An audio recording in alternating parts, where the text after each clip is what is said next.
আমাদের আরেকটা একটু আইটেম সং টাইপের একটা পার্টি সং আছে, সেটা আসবে সামনে।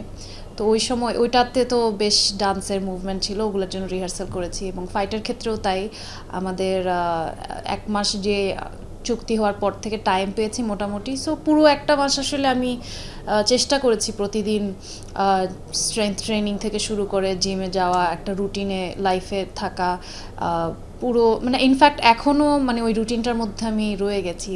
ইনফ্যাক্ট আমার সিনেমা শেষ, বাট এর আগে আমি কখনো জিমে যাইনি। এখন আমি রেগুলার জিমটা কন্টিনিউ করছি, খাবার দাবারটা একটু মেনটেন করার চেষ্টা করছি। আমার মনে হয় যে ইনসাফের মাধ্যমে আমার লাইফস্টাইলে একটা খুব ভালো চেঞ্জ এসেছে আর কি, পজিটিভ।